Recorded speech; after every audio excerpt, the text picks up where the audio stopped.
Hi, everybody. Welcome to lunch and learn. It's not a lunch hour, but we're delighted you're with us today, and we hope that you get some benefit out of this program. We're going to be talking today about a very, very important subject.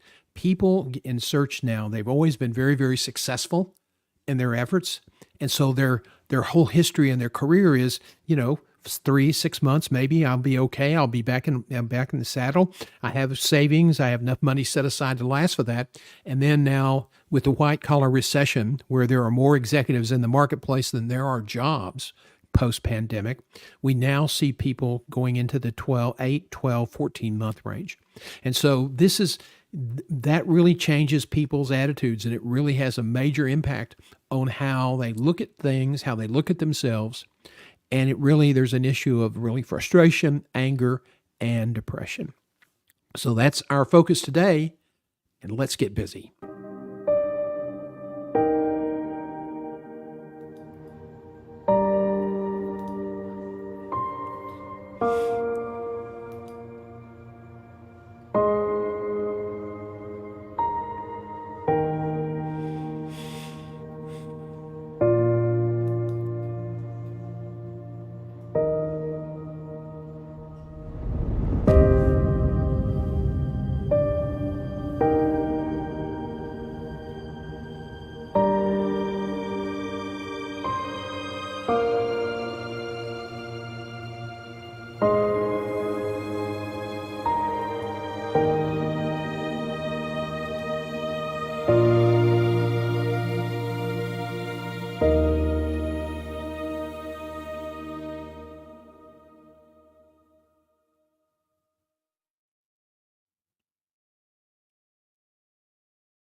So let's really focus today on it's an important subject. It's also a very, very serious subject.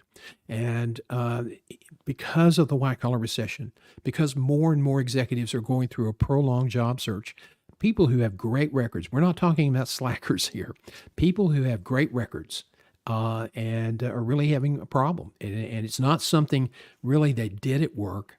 It's something they did not do in their career. And that's what we're going to talk about today.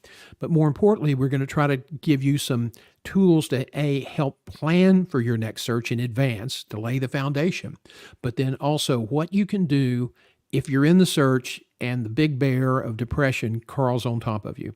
At that point, prior acts, prior planning doesn't matter. If the bear's on top of you, you've got to get down to a gut response to survive. And I've literally had people break down in tears because they were afraid they weren't going to make the next rent. They were behind a month. Didn't want to be evicted. They didn't want to lose their home. They didn't want just a myriad of things. And people, if you've been very successful in your life, and you go 9 or 10 or 11 months and you can't find a job, and you're always second or third best in the list, that gets to you. And so, what we want to do is provide you some tools and maybe some mechanisms to help you get through that time. So, without any further ado, we're going to really move forward with our program. And if you have questions, as the trailer runs below us, please drop them in the comment section and the dialog box. And we won't use any information that will identify you, first name or just locale. You decide. But if you have questions, put them in that. If you don't want to ask them during the live stream, you can always email me at john@johngself.com. So, as I said, it's a challenging job market. And, I had been seeing this for, a year, and it's been incredibly increasing. And I'd been talking to some clients about it, and I was getting incredible feedback about how long people were in the marketplace. And, people who had great degrees, great background, really top performers, and they were having trouble. And I think this is really something, and a Business Insider, which I get really a great source of information. Sometimes they will have insights and be ahead of a story even before the Wall Street Journal. And so it's a great publication, comes into my email box every morning. But they called it the white collar recession. Now, today what we want to do is we want to talk about the dynamics of leaving. Certainly right now, nobody's going to quit a job until they have a job. If you do that and you think it's going to be like the Great Recession and that you're going to meet, or the Great Pandemic and where everybody left and then we quickly got jobs, please disabuse yourself of that notion. If you leave now, the average is 8 to 14 months to find another job in the executive and management level. Some people are getting in quicker, some people much longer. The reality of the job search now is that all the rules have changed, more automation is flooding into the process, and people who haven't been in the market for quite some time are really struggling, and that's part of the problem. They don't understand how this new system works. And that leads to a lot of depression, sadness, and frustration. So we want to talk about managing your feelings today, because you've got to stay on top of the ball. And I know some days you get up and you feel like I'm on top of the ball, and by the end of the day, the damn ball's on top of you. Well, let's talk about the dynamics. Work is really vital to our identity. So when we lose a job because of layoff through no fault of our own, or even if we make a mistake or have an argument with our boss and it turns, that's a shame, but if it leads to it's part of how you identify yourself. Leaving a job for whatever reason, and most of these people, it was through no fault of their own, is really traumatic. You're separated from your friends. It's really funny. It's sort of like suddenly you have an infectious disease and nobody wants to talk to you because they don't want to catch it. And then that leads to grief, because those relationships were part of your life. And then you start realizing there's the element of fear that you have to find another job and it's going to be a tough slough. So, when you leave a position through a layoff or merger or whatever reason, the 5 levels of grief in when you lose a loved one, the same thing happens with your job. Denial, anger, bargaining, depression, acceptance. And the depression issue is what we want to focus on today, because I know people who go through life and they get down a little bit, but they've never really had deep depression. They have never gone through a situation where they've been under such pressure that suddenly, for some unexplained reason, they're sitting upright at their bed at 2:30 in the morning, and all of a sudden it floods in. How am I going to pay the bills? How am I going to take care of myself? How am I going to pay the rent? I have no money or very little money and nothing coming in the immediate future. And that can really bang you to the ground. And when that depression ball is on top of you, it's hard to get up the next morning and work with a proper attitude to find the job. And yet that's what you have to do. So it's really pretty tough. And then, of course, the fifth stage is acceptance. And that's fine. You may accept, okay, I'm in this situation. I've got to get out of this situation. I got to do everything I need to do to get out. But at that point, acceptance does not pay the bills. And sometimes people accept their rationale, but then they not really in a position where they want to act on it. One person said, I'm confidently uneasy. And a lot of people, when they come out, they have severance, they go, okay, I've been very successful, I have a great story to tell, and then they get into that mishmash, horrible sort of fray that is the job market today. And suddenly they realize they're competing against 150 to 250, 300 candidates in some cases. I know somebody who was an information officer for a major public company and put an online ad out for a manager of internal communications and had 200 applications within an hour. So it is a really, really mess out there. And so quickly people's, uplight, I've got 6 months. That should be good. I've got a little bit of savings. With that together, I'll be okay. So they're uneasy, but they're confident. And then they hit the reality.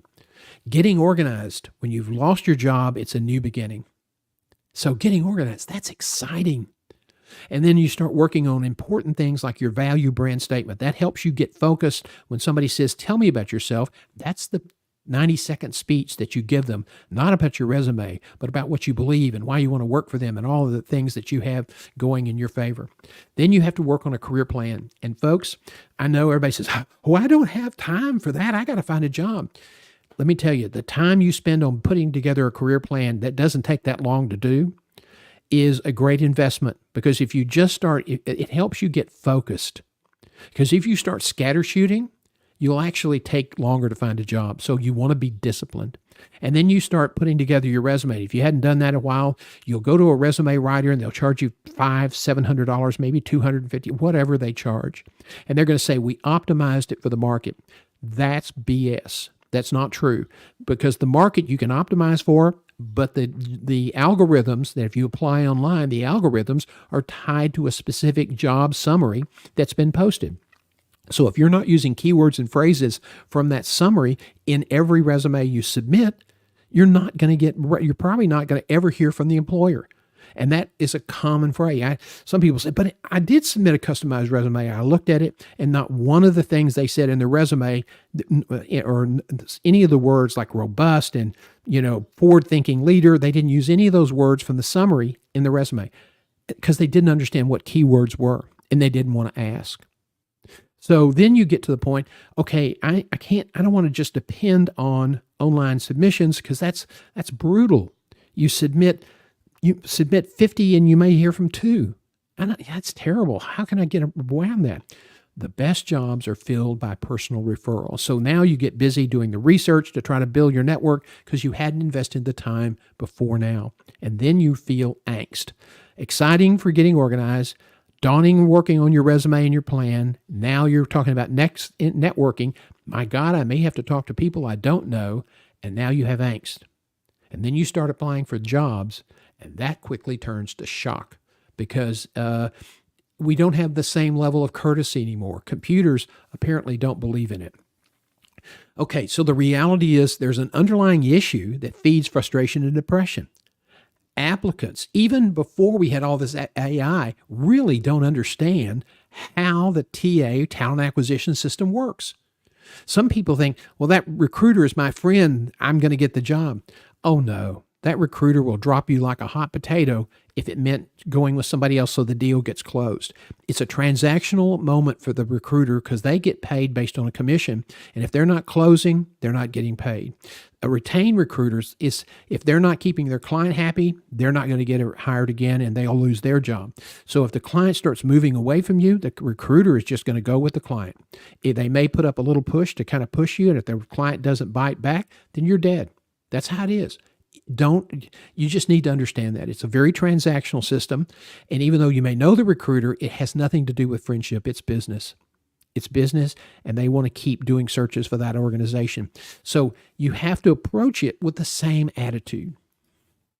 Okay, so in case you didn't know, we've kind of touched on this, so I'm going to run through it. If you're not customizing each time you submit your resume, you're wasting your time. Okay. And guess what? Research on background on the company. Is this someplace I really want to work? It takes time. Then you have to understand employers, because you submit, sometimes the employers don't even know who submitted resumes. Why? Because they're not going to go to the applicant tracking system and look on the log to find out who submitted. They've got algorithms. The computers are making decision for every 10 that are resumes that are submitted, 2 or 3 are seen by an actual human being. So that's why we tell people in submitting applications online is inefficient and rejection is common. So this is like you're trying to avoid a cold, but you go into a room of people with colds and now you feel sick. Well, the only way you can really inoculate yourself is really be prepared, job search ready all the time. Okay, so I hear this all the time. When you tell people, look, this is how it works. I've had people not hire me because I told them stuff they didn't want to hear. Okay? And that's okay. If you hired me, I'm going to be the guy with a whip to keep you moving, to do things you don't want to do, to get you through this as quickly as possible. I spent 27 years in executive search, so I know how the system works. And I know that when people really start, when they peel back the onion and really realize that this has nothing to do with you, and that the only way you can get in is compete and beat out 150 or 200 other people, there's disbelief. And then when they start trying to compete, even when you get referred, sometimes the odds are 16 to 20 or 30 to 1. And we could be dead bang drunk and go to a racetrack and wouldn't bet on a horse for 16 to 1 odds. So it's really a tough market. So there's a lot of frustration. And then when you start thinking about bills that you got to pay and your daughter's tuition and how much groceries cost, it turns into anger. And these emotions, if they get out of control, can really create havoc. Now, people really push back because everybody has this mental image of what recruiting was and what it should be and how you should be treated. Let me tell you something. That is all poppycock. That's your imagination, because technology, AI automation, not people, it's driving structural change and how you must manage your career. And you need to understand that, because if you don't, when you get into a search, if you're not in one already, if you get into a search, you are going to really have a tough hill to climb if you don't really understand this. That's why I keep preaching. I know, I'm the broken record. You need to be job search ready all the time. As a county judge that I knew, a very wise soul, said, and this is my message to all the people out there who think they understand the system and aren't really prepared and don't really understand what customization means, and they'll figure it out once they get started.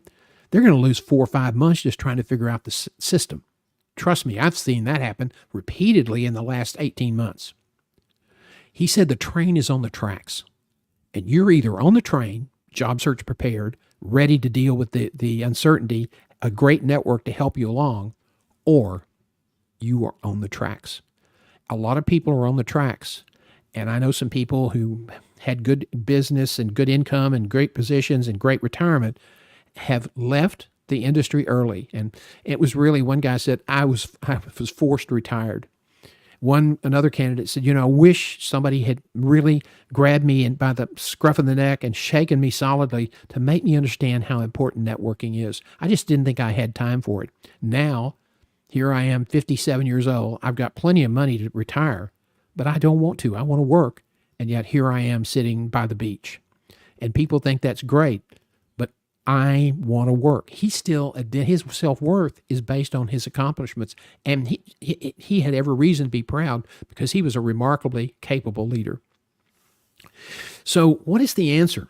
Everybody wants a simple answer. Well, our answer is simple, but it is not easy. Simple, but not easy. So let's get into that. The job market, is the job market. You can't control it, okay? You can control your career. So the secret that you need to pay attention to, please pay attention, because I'm seeing so many people that are so unprepared and so uninformed of what's happening that they lose months trying to get back on their feet after they've been knocked down several times. The secret is you have to be intentional. You have to be intentional while you have a job, because if you wait to be intentional after you lose your job, you are behind the eight ball and you are looking at a 6, 8, 12-month process, hopefully not any longer. So, you got to learn to manage your feelings. And really, you have three boxes: your career, your job, and your life. And your career and your job are separate issues. So let's unpack this and talk about what you can do in advance. And in a few minutes, we're going to talk about, okay, you weren't prepared adequately. Let's talk about how you're dealing with your emotions now that you're looking for a job. The first step, there's the cornerstone. The cornerstone of being prepared is journaling. Why do you need to start journaling? First of all, when you get in a search, it helps you keep track of who you're talking to on a day-by-day basis. You can flag the page with, I don't go anywhere to read anything or go anywhere without my little sticky notes, and keep up with what's going on. As a recruiter, I used to just almost hang up on people when I would call them back and they'd say, let's see, why did I call you? Which job is this? It's like, I'm the guy, the executive recruiter. So, people weren't organized. And one of the things that a journal will help you do is be organized. The second thing a journal will do, if you are really, really good about keeping it, is that it will allow you to retain records of what you accomplished at previous employments. Excuse me. And so that can be very helpful. When you say 5 years ago at this organization, I took days on cash on hand from 50 to 250. Whatever that means. It means you got a lot more cash. But if you can give a before and after comparison, do you know how many times when I was a recruiter, I asked people questions from 3 to 4 years ago and they couldn't remember basic information? That's not disqualifying on the face of it, but it's real damn close. So you need to this is not an incidental part-time activity now. Career management is not just going to look for a job. It's how you have to manage your professional life. And you got to get serious about this or you're going to get run over and hurt. Not just mildly hurt, as a friend of mine in East Texas used to say. You're talking about not medicine cabinet hurt, but we're talking about hospital hurt. So you want to start being more sensitive. The other thing, and Jack Welch talked about this, and Rand Stajan, who is a leadership coach in Dallas, who really a bright, incredible guy. I know people who've gone through his program and just sing his praises. But Rand Stajan said it's reflective thinking.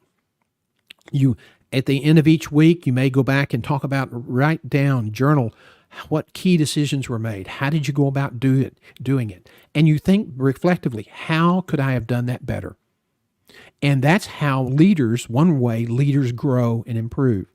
Jack Welch said it was one of the most important things he did in his entire career. And some people later in life thought Jack Welch was not a great leader, but boy, his results at GE during his heyday in the late 80s and 90s speak for themselves. Okay, let's now zero in on your career. Wait a minute. I think I forgot something I wanted to tell you about. Remember how I said this was a foundation? Actually, I didn't forget about it. I just want to attract your attention to it more. Start the day, each day, and write down things you're grateful for. And I know people who poo-poo this, but I'm telling you, when you get knee deep and then neck deep and you know what in a search, you're going to need all the help you can get. So lose your stupid ego and your stupid I don't like that soft feely stuff. Well, guess what? Companies want to see your soft feely stuff. Soft skills are now becoming a big issue, especially with the arrival of AI. So start thinking about gratitude and write down 2 or 3 things every day, because that will help you set the tone for the day. If you just think, I'm strong, I'm going to get through this, you'll find out that ball is on top of you so fast you can't see straight. So start by journaling gratitude. It is a very meaningful experience. I know a lot of people who do it, and it means a great deal for them. And the guy said, it just anchors me for the day. And if I start getting frustrated, I'll go back and reread what I wrote. One guy said, well, what if I run out of things to do? And I said, I feel so sorry for you. And what do I think if I run out of things to be grateful for? And I said, you start off, and then maybe start off and saying, I'm upright, I'm alive, I have a family, I love. Just go back to the basics. But if you run out of things to be grateful for, I'm sorry. Okay, now let's talk about your career. You got to perform. That's baseline, okay? No question. You've got to perform. That's central to your image. That's central to your brand. Second thing you need is you need to develop a career plan. And I know, I've preached about this and preached about this and preached about this, but I don't seem to be getting many converts. And that is good news for you. Why? Because the research shows that people who have a written plan tend to accomplish their goals more than people who don't. And, oh, by the way, those people also make more money. That was in a Harvard Business Review's article that I read the summary of, but I already knew that. So you want to develop a plan, and that will also help you focus your search. You can't just shoot out in 20,000 different directions. You got to say, okay, I want to work in this part of the U.S. And the reason you do that is so that you can be more thorough and with your networking and more focused on where you work. If you get a job offer and you've lived in the city and suddenly they want you to move to Hutchinson, Kansas, nice town. They used to have, I think they still have a junior college basketball tournament there, but you're in the middle of nowhere and it's basically in the prairie. And if you're not used to being in the middle of nowhere on the prairie, that can be a big life change. So you got to understand, what do you want? What are you trying to accomplish? Don't give up on your plans just because you got laid off and just because it's a tough job market. The people who are succeeding are the people who are focused and do everything in their power every day to touch all the buttons they need to touch. The problem is too many people want shortcuts. They want something easy. They want an easy hack. There is no easy hack right now, folks. You got to do the fundamentals. So it's develop a plan, build your plan, build your brand, post regularly, and Networking 3.0. Networking 3.0 is based on the premise that your networking plan should be aligned with your strategic career plan so that it's in sync. So you then say, I want to be a general manager of a retail firm in Minnesota. And so, you've only got a limited number of resources. So you start trying to build a network in Minnesota. Maybe you say, okay, I'll take states within, around that area. Great. Broaden out your circle. The broader your circle, be focused, but the broader your circle, the quicker your chances of success. But networking focus is on your career goals. If you're networking on the East Coast and don't want to work on the East Coast, you've wasted your time. If you're accepting connections on LinkedIn from people who are from China and want to learn from you, that's good for your ego, but it's also mostly BS and scam. So you have to be very, very disciplined. You need to decide who you need to connect with. Don't let everybody else try to influence you. There are going to be people that want to connect with you because where you are in your experience. Look at it. Don't just automatically accept it. This is valuable time, valuable resource time. So you want to connect with people where you have something in common and you can help each other. That's Networking 3.0. And then you have to spend time in development so that you're current. I know people, you start talking to them about, the LinkedIn QR code, and they have no idea what you're talking about, which is stunning. Okay. I'm not a big techie person, but boy, I tell you, I try to learn everything I can about the tools that are being used in my profession. Okay. So a lot of people now are using the QR codes for networking events for their LinkedIn profile. They don't have, business cards are almost becoming irrelevant. Some people are using the tap telephone to telephone software, and that has some benefit, but the QR codes, is universal. It's not a specific software. So you want to be sure that you're really investing time in your career plan. You got to do these things. If you're in the job market now and you say, I just got to start, I want to get in the market tomorrow, you're wasting your time. If you jump into the market before you're ready you're just wasting your time, because the chances of you finding a job or getting a real good lead, unless somebody's referred you or unless a friend is calling you, it's almost slim to none. Slim to none. So be disciplined. Okay? You don't go to a meeting with your boss without preparing. Well, don't go to market and waste valuable time just because you're scatter shooting and you're getting ahead of yourself. Okay. Now, let's talk about the investment you need to make while you have your job. But why this is going to be so important is your career management, your job performance, and the other box we're going to talk about, your life. These are things that will help you get prepared if you have to make a career transition. So in your job, you want to be sure you're delivering or exceeding expectations. Okay? And the whole time you want to build your brand. You want to be subtle about it. But if you have a big accomplishment, you want to make a mini case study and put it on LinkedIn. You want to start looking for maybe how to use video. You want to continue to build your network based on your career plan. Where do you want to be? So you want to develop a network up that vertical. You also want to volunteer, be a mentor, help your local professional association if they ask you to serve on the board, or help them with a project. Do that because that helps build your brand as being a good community player. And you want to be loyal. You want to be loyal to your friends. You want to be loyal to your colleagues. You want to be loyal to your employer. Being a team player, if there's suddenly times get tough and you're worried about getting laid off, you want to be a team player and you want to build your internal network, not just your external network, but you want to build an internal network that will, help you, perhaps cement you from being the one that says, well, Roger here, he's kind of a loner. He doesn't really have good relationships with anybody in the company. And, his performance is okay, but we can do without him. You want to build a relationship in the company where you are indispensable, because that's the best insurance for a layoff. Now, if you get acquired, people come in, they start cutting left, right, and center.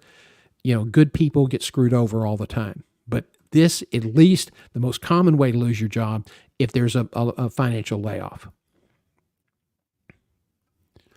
Okay, your life. We talk about, and this is a key thing, because if you don't have a life balance, you're probably shortchanging yourself long term, and it's called burnout. Balance, and everybody talks about work-life balance, and they try to figure it out. There's this, look, start with the basic principle. If you're not happy at home, if you're not investing time in home so that your wife and your kids are happy and fulfilled, then it's going to be hard for you to be happy at work. And if you're not happy at work, it's going to be very hard for you to be happy at home, because that can be all consuming. Because again, our family, our commitment to our spouse or our partner, those are really important things in life. But always in the background, we're defining ourselves by our job.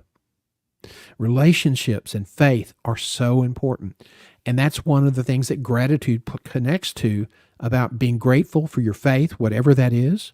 It may be playing golf on Sunday morning. Fine. If that helps you, improve your inner self, great. I don't know how that works, but if you enjoy it, maybe it does. But relationships, you don't want to take anything for granted. And this is specifically true in your business. You ask people, well, tell me some people you used to work for. Why aren't some previous colleagues in your job not references? Okay. So you want to build those relationships, not only in your company, but also in the community. Now, here is something that I step on toes with, and I apologize, but get your toes ready to be stepped on. Yesterday we did a lunch and learn about the problem with ageism. With ageism, age discrimination can occur from the age of 40 until you retire, and it's commonplace. It's a big damn deal, but people rarely succeed in prosecuting this because it's just hard to prove. And so, if you come in and you're sloppy and you're applying for a job, they can get you eliminated right now. I mean, so many of the young recruiters bring in prejudices or biases that some of them aren't even aware they have it. One guy said, I'm not sure I want to hire that guy. He looks like he's my father. I'm not sure he has it. I'm not sure he has what it takes. Well, his father, was kind of a sedentary guy and wasn't very enthusiastic. So people bring their biases to the table. Don't allow yourself to deteriorate. When I was traveling a lot, and I traveled a lot, I gained weight. And once I started having health problems, and I was pitching a deal in Southwest Texas, and two doctors on the board of this facility said, "You don't look very healthy. What happens to us if you die?" And I didn't get the deal. Two young, I call them yahoos from Austin, who were with another competing firm, got the deal because they were there. And I didn't look good. I was dressed well, but I had sciatica, and so I was limping, and I was overweight, and I didn't have a good color that day for whatever reason. And the doctors picked up on it. So you want to take care of yourself, because if you go into a meeting and you're scruffed, you've got a spot on your tie, or you can't button the top button around your neck because you gained weight and you hadn't bought any new shirts, that's not going. You're competing with hundreds of people. How are you going to succeed if you come in and you haven't taken care of yourself? As one recruiter said, if you haven't taken care of yourself, why do we think you're going to take care of our department or our division? And your community involvement is important, and your development, because you're going to learn things in the community that will help you do a better job. So being a well-rounded person is really important. And this is the third box. It's really important. So now let's move in to another important part of the presentation. What are you going to do if you're struggling? Even though you've done a lot of things, maybe you're not networking enough, or maybe you're struggling how to use this network. I remember when I became a high school baseball umpire, I knew all the rules, but you learn, once you may know the rules, it's how do you apply the rules. That's a difference. So there's a case book that helps you do that. Well, when you are networking, you can know all the principles of networking, but you've got to understand how it works. And some people, they just struggle with this. So you want to, if you keep making mistakes, if you're not using all your tools, if you're not doing the networking the way you should, it's going to affect your results. Now, I know people that say, "Oh, I've been customizing my resume," and they send it to me, and it's not. How many times did you send this resume to about 6 or 7 people, and only one responded? No kidding. That was a waste of time. Okay. So you've got to avoid the mistakes. You've got to look good. You've got to be on top of it with your best game. You've got to understand technology. You've got to have, and when you're in the search, you've got to do everything you need to do day in, day out. You may not like doing some of the things, but it'll help you move forward to a job. So you've got to force yourself to do it. And a lot of people won't do that. And that extends their search. If you're struggling, and this all leads, this is one reason you get depressed. You're not doing everything you need to do. You didn't do all the setup work when you were employed to build a firm foundation. And now you just feel everything's closing in on you. Why am I so passionate about this? I've got a t-shirt that said, "Dummy, you should have done the work ahead of time." I was so successful. I was so cocksure of myself that they did a transition, did a reorganization, and I was on the street, and they refused to give me outplacement. "Oh, John, he'll be okay. He can chat up a brick wall." Well, that may be true. But when it's selling an idea or service for a big organization, that's one thing. But when you start selling yourself, that's a whole different can of worms. And I really struggled. And there are 2 or 3 times in my life that I went through this terrible transition.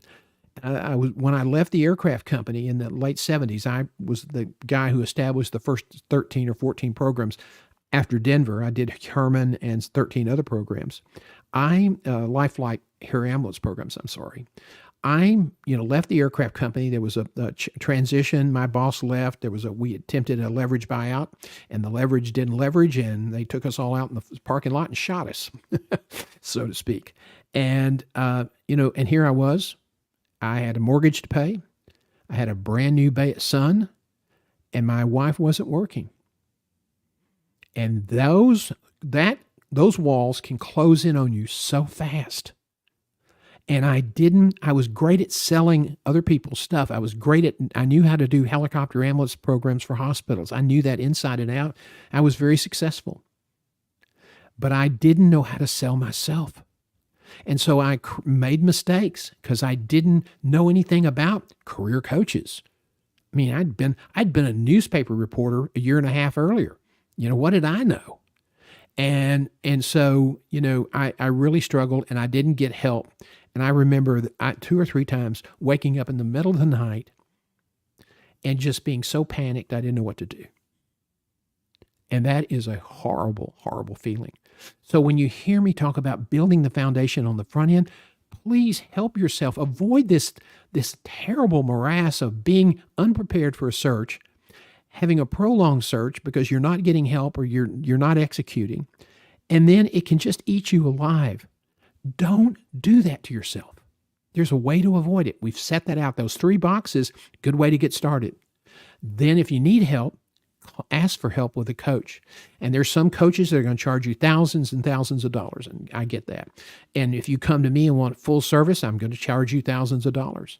But we've created a community program where you can get free monthly calls, a free resume review, and access to our Academy online video programs for $49 a month, and there's no contract. So you can get help if you'll just ask for it. The second thing you got to do is you have to avoid isolation. It's just absolutely imperative. If you get isolated, you're just like looking at depression, the devil of depression, and saying, well, come on in and take over. Don't do that. Avoid isolation. Even when you can go have coffee and you don't want to spend any money at Starbucks is highly overrated coffee, then, or even anybody else. I mean, I bought a cup of coffee today. It was $4.30, and that wasn't even Starbucks. But if you don't, just drink a glass of water. Just go and be with people. You might find some energy there. Now, you also need to find a source of encouragement. If you are in a job search and it's not going well and you're starting to get, find somebody who knows you and who believes in you, who will help you. I did my best work in career when I had a cheerleader, a boss who believed in me, who knew I could deliver and just constantly was encouraging me even when I would get down and frustrated. A cheerleader can fuel your jets and boost your spirits. You can't allow yourself to get down in a deep hole. I've seen people that they were so depressed when they came in for job interviews when I was a recruiter. It was just a disaster. I didn't know what to do to help them because I'm not there to coach them as a recruiter. But I saw some horror stories and it just made my heart ache because, I know what it feels like. I was there as a guy desperate to find a job. So here are your takeaways today. First of all, when you talk about the tools that you have, if you haven't set things up, if you don't have the foundation to run a search and to have a big network and to get referred, if you don't have those things and you're getting isolated or you can't afford somebody to help you, this is something that you can, you have to be able to ask for help. And that's why our group membership program, we put that together. And so, there are uncertain times ahead. And I'm not taking a partisan position, but there could be some really tough economic times ahead if certain things happen. So you can't control that. But what you can control is building a foundation with those 3 key blocks. If you're working now, don't take a damn thing for granted. Okay? Be vigilant, be a little bit afraid, fright is a great motivator, and, understand this, that career management is more than looking for a job. When you view career management as just job search, you're going to get in that position where you're going to have the bare depression all over you most of the time. And if you hit a wall, get some help.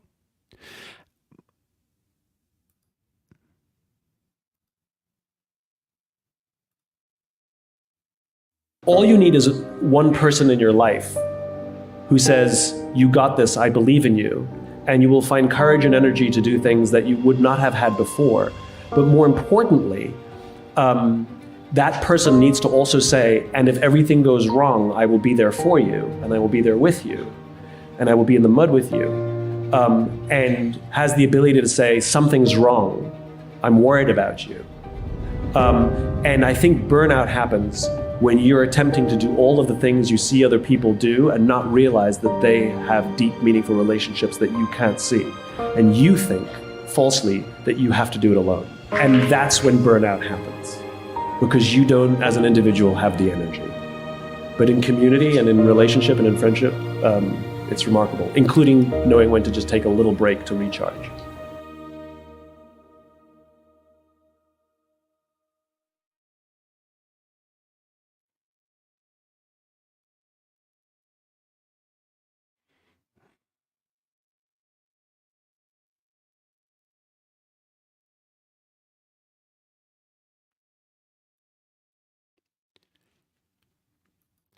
And that's what we will do for you in our community.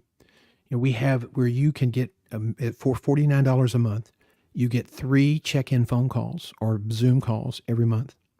We will review your resume for you one time. We will give you, guidance on your plan, but then you have access to our Guiding Your Career Academy, and I think there's 7 or 8 video courses in there. We're getting ready to do some updates and add some more. So, it is all online. You go to johngself.com and you punch the little red button on the right side of the homepage, and that'll take you through to our page on Thinkific, which is a big, incredible company in Vancouver, BC, which houses all of our programs and processes our payments. And you won't have any more charges unless you say, John, I really need some custom coaching, and then we will provide that at half price. So instead of paying $150 for a coaching session, you'll pay $75. And you know what? If you plan well, those 3 phone calls a month can really do a lot for you. We will be there for you. We will help you. We will pick you up. We will dust you off if we need to. And we will kind of take you in the right direction. I've been there. I know how awful it can be. Please don't let yourself get trapped and depressed in a job search, because this market's not going to change anytime soon. I don't care who's in the White House. Companies basically post-pandemic decided they don't need as many people to run the businesses. They learned through the pandemic that they can run and keep up with their productivity and their output with less executives. And so now that AI is beginning to move into the marketplace, they're going to have less people at lower levels. That translates ultimately in less executives. Now, people are retiring, some reluctantly, because they can't find a job. But, if you're older, you really have to stay on top of this, because you have so many things working against you, including ageism. And so those are things that we're really committed to helping people overcome. Older people can find jobs because you got one thing that nobody else has. What's that? It's experience. And a lot of people won't use that. They won't use that because they've been told not to brag. Well, we teach you how to tell your story. We teach you how to really communicate with people, because that's who gets hired ultimately. You don't have to be the best qualified person, but if you're the one that they like and trust, and if you're the one that can tell your story in a compelling way, you're the one that has the best chance of getting hired. So I really hope that this has been beneficial to you. I want to invite you to join us tomorrow morning at 8:30. And it's called Career Live. And then next week, we have Lunch and Learn on Tuesday at 11:30 a.m. And at 4 p.m. next Wednesday, as is the case today, we'll be back with office hours. And remember, Career Live tomorrow will have a coverage of some of the things we talked about this week, so you can get caught up there, and you can also ask any of your questions. And we haven't had any comments today, so I may be getting those later. I really appreciate you coming and joining us today. As always, thank you for your time, and don't hesitate to reach out for help. There are a lot of good coaches. We're just one of many. We have a unique community program, and we'll hope you'll join. It's brand new, and we're here to be sure that you don't find yourself in a bad position. Thanks, everybody. Take care of yourself, and we'll talk soon.